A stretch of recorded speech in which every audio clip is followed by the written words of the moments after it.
Buenas tardes. Agradezco al Colegio de Oftalmólogos de Baja California su invitación para este coloquio. Y yo les voy a hablar acerca de las oclusiones vasculares retinianas, su diagnóstico y tratamiento. Bueno, las oclusiones venosas retinianas son la segunda patología más frecuente en cuanto a patologías vasculares retinianas. Es decir, si a nuestro consultorio llega algo de retina, seguramente va a ser una retinopatía diabética. Si no es eso, es un desprendimiento de retina, y si no es eso, seguro es una oclusión. Se dividen en tres tipos, que es la oclusión de vena central de la retina, que es una patología en la que está involucrado el 100% de la vasculatura venosa. La oclusión de vena hemicentral de la retina, donde está involucrada el 50% de la vasculatura retiniana, y una oclusión de rama venosa, que puede estar involucrado hasta en un 25% la vasculatura retiniana. En general, estas son más frecuentes en pacientes mayores de 65 años, no diferenciada por sexo. Tiene una prevalencia entre el 0.1 al 0.4% de la población general. Generalmente es unilateral y tiene un riesgo de un 8 a un 12% de volverse bilateral a 5 años. Este es un dato muy importante porque muchas veces nos preguntan nuestros pacientes que tuvieron una oclusión de vena central de la retina: oiga, doctor, ¿y cuál es la posibilidad de que me pase esto mismo en el otro ojo? Bueno, la posibilidad es esta, de un 8 a un 12% a 5 años. Y bueno, de los pacientes que padecen oclusiones venosas retinianas, el 50 hasta el 70% es por ser hipertensos. ¿Qué otras asociaciones sistémicas hay? Evidentemente nuestra buena amiga la diabetes, cualquier tipo de síndrome de hiperviscosidad o estado de hipercoagulabilidad, como puede ser una homocisteinemia, un factor 5 de Leiden. También, por ejemplo, linfomas, leucemias, lupus, en los que se eleva la cuenta de células en sangre, se lleva a un estado de hiperviscosidad, la sangre no transita tan libremente y suceden las oclusiones. Las hiperlipidemias, el síndrome antifosfolípido, el uso de anticonceptivos. Está ahorita muy en boga, ¿no? Quizá han escuchado o han visto en internet de: si usted tomó Yasmín y tuvo una oclusión o una trombosis venosa, favor de marcar tal número para demandar. Bueno, evidentemente también los anticonceptivos hacen oclusiones vasculares a todos niveles. Los diuréticos, porque pues obviamente al tener menos agua sucede un estado de hiperviscosidad o de hipercoagulabilidad y se puede llevar a cabo una oclusión de vena. Y bueno, también ha estado relacionada a la vacuna de la hepatitis B. Otras causas son el VIH, el sífilis, herpes zóster, sarcoidosis y, bueno, deshidratación o embarazo. Algo que sí es sumamente importante es que cuando hay una oclusión de vena central de la retina en un paciente menor de 60 años, sobre todo en aquellos que no son hipertensos, hay que buscarle por otro lado. O sea, hay algo ahí que no está bien, hay algo que tenemos que checar. Y los primeros estudios que siempre se deben de mandar son la velocidad de sedimentación globular, anticuerpos antinucleares, anticuerpos antifosfolípidos y niveles de homocisteína en plasma. En cuanto a la fisiología, ¿por qué suceden las oclusiones vasculares? Bueno, lo que sucede es que hay una reducción en el flujo sanguíneo, es decir, una éstasis venosa. Hay una compresión generalmente en la vena a causa de la arteria en los cruces arteriovenosos. Y cuando esta reducción en el flujo o esta compresión es proximal, es cuando sucede una oclusión de vena central. Cuando es distal es cuando ocurre una derrama. Y bueno, estas oclusiones lo que hacen es que se formen trombos y se tape el vaso. Los síntomas principales es un paciente que llega con una disminución de la visión, no dolorosa, que generalmente es progresiva, pero progresiva en pocos días, 1, 2, 3 días, que puede ser, según que esté involucrado, una disminución de la visión total cuando es una oclusión de vena central, puede ser una hemianopsia o una cuadrantanopsia. Bueno, ¿cuáles son los signos clínicos que tenemos que buscar en nuestro examen de fondo de ojo? Es la tortuosidad vascular, que es el primer síntoma que aparece y es lo que más tenemos que tener en cuenta. Después están las clásicas hemorragias en flama, que se caracterizan por seguir el trayecto de las fibras nerviosas. Papiledema, sobre todo este es muy frecuente en oclusiones de vena central. Las manchas algodonosas, que son estas de aquí, estas generalmente hablan de infartos, hablan de isquemia. Y bueno, el edema macular, que es la principal causa de baja visual. La clasificación clásica es en isquémicas y no isquémicas. Las isquémicas evidentemente son las más graves, pero afortunadamente son las menos frecuentes. Estas suceden en un 25% de los casos. Se caracterizan por un cierre capilar mayor a 10 diámetros de disco. Esto en la angiografía normal. Una agudeza visual, generalmente cuando llegan al consultorio llegan con 20/200 o peor. Y generalmente tienen un defecto pupilar aferente cuando los vemos en la lámpara de hendidura.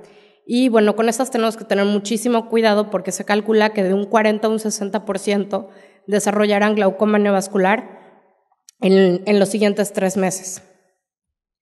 Y bueno, las otras, que son la mayoría, son las no isquémicas, son el 75%, tienen menos de 10 diámetros de disco de cierre capilar, la agudeza visual es menor a 20/200,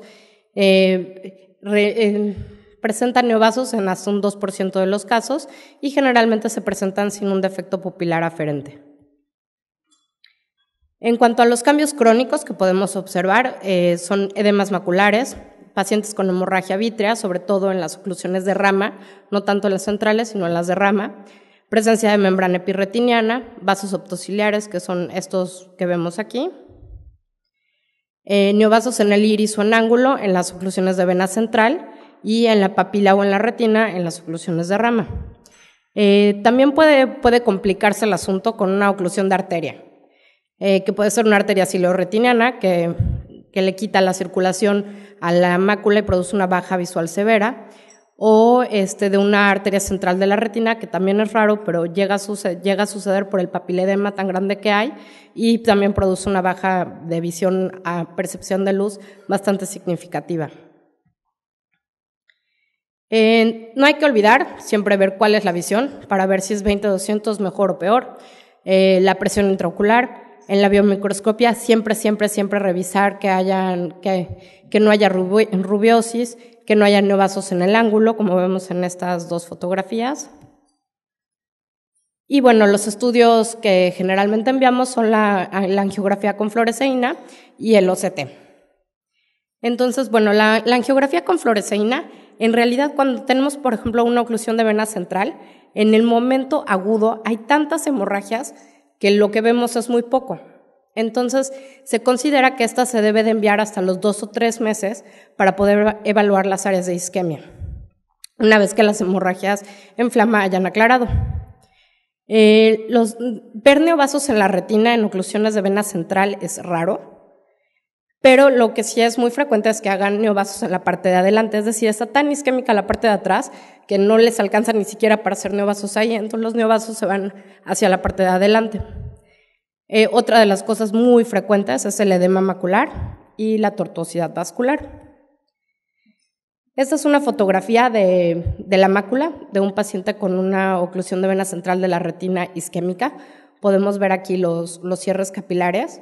Y bueno, si viéramos una vista panorámica con una angiografía de campo ultra amplio, lo que veríamos sería esto, que en realidad pues el área de profundidad es muy poca, ya está parcialmente profundidad y todo esto está isquémico. Cuando son oclusiones de vena que nos llegan así, muchas veces no sabemos si es una oclusión isquémica o no isquémica, entonces siempre es importante pedirle a la persona que nos tome la angiografía que nos tome la periferia, porque puede pasar como en este caso, que a pesar de que en un inicio pues no se veía muy isquémica, en la periferia sí hay mucha isquémica, como podemos ver aquí son más de 10 diámetros de disco y bueno, ya esto ya merita una fotocoagulación. También hay casos en los que se ve muy bien, se ve que no hay isquemia y que únicamente la isquemia está en una parte muy periférica. En estos casos es importante fotocoagular esta área porque es la que produce el edema macular. Ahorita les voy a explicar un poco más al respecto.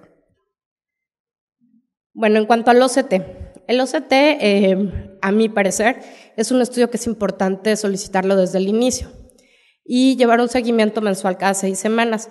Esto por el edema macular. El edema macular es de las primeras cosas que se presentan y de lo que más baja la visión. También nos ayuda a detectar en casos crónicos si hubiera una membrana epirretiniana o si hubiera una atrofia retiniana secundaria a isquemia macular.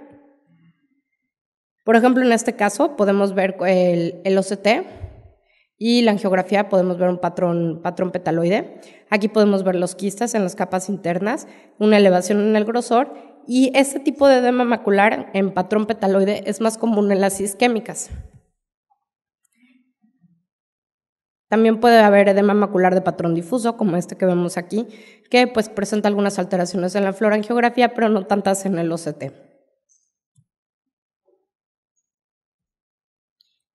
Este que tenemos aquí es una angiografía en la que se alcanza a ver un poco de isquemia macular temporal. Estos cambios en el OCT se ven como un adelgazamiento. Si se fijan, el área temporal es muchísimo más delgada que el área nasal. Y si se fijan en la angiografía, aquí está perfundido y esta área de aquí, esta área temporal, es la que está isquémica, por eso está más delgada. Ahora, en cuanto a la oclusión de rama venosa retiniana, es mucho más frecuente que la oclusión de vena central de la retina. Se calcula que en mujeres se presenta 1.2 veces más frecuente que en los hombres. También es más frecuente en pacientes mayores de 65 años. Y la rama que generalmente se afecta es la temporal superior. Es generalmente donde la encontramos en hasta un 66% de los casos. La temporal inferior en un 22 o un 43%, y en realidad las ramas nasales lo más probable es que, como no producen síntomas, pasen subdiagnosticadas. Entonces en realidad no se tiene un porcentaje claro en el que suceden. Bueno, en cuanto a su clasificación, es una oclusión de rama principal, como esta que tenemos aquí en la fotografía, o de una rama que únicamente involucra el área macular. Cuando la fobia está involucrada, es decir, cuando hay una mala perfusión hacia la fobia, es cuando existe una baja visual importante. Eso es algo que hay que tener en cuenta. Y generalmente este tipo de oclusiones de rama lo que producen son escotomas, ya sean centrales o de tipo cuadrantanopsias, y son las que más frecuentemente causan hemorragias vítreas. En la angiografía presentan un retraso en el llenado venoso, hemorragias en flama, edema macular y manchas algodonosas como la oclusión de vena central. También pueden presentar estas dilataciones oculares que vemos aquí y neovasos, en esta ocasión sí en polo posterior. Por ejemplo, en este caso podemos ver como el 25% de la retina total está isquémica. Y bueno, este paciente tenía en el campo visual una cuadrantanopsia. Bueno, el OCT igual hay que solicitarlo desde un inicio, llevar un seguimiento mensual para la evaluación y el control del edema macular, que es la principal causa de pérdida visual. En cuanto a la oclusión de vena hemicentral de la retina, en estos casos se ocluye tanto una rama temporal como una nasal. Esto sucede por una anomalía vascular congénita, es decir, en vez de tener una vena central de la retina, tenemos dos troncos venosos. Esta anomalía vascular congénita se calcula que está presente en el 20% de la población. Y es por eso que tienen la suerte de que únicamente se ocluya la mitad de la retina, como esta que tenemos aquí. El 78% son no isquémicas, muy parecido a la oclusión de vena central, y el 22% son isquémicas. Tienen mayor riesgo de glaucoma neovascular que la oclusión de vena central de la retina, extrañamente, y se tiene una mayor afección visual que las oclusiones de rama. También presentan un mayor edema macular y mayor isquemia macular sobre todo.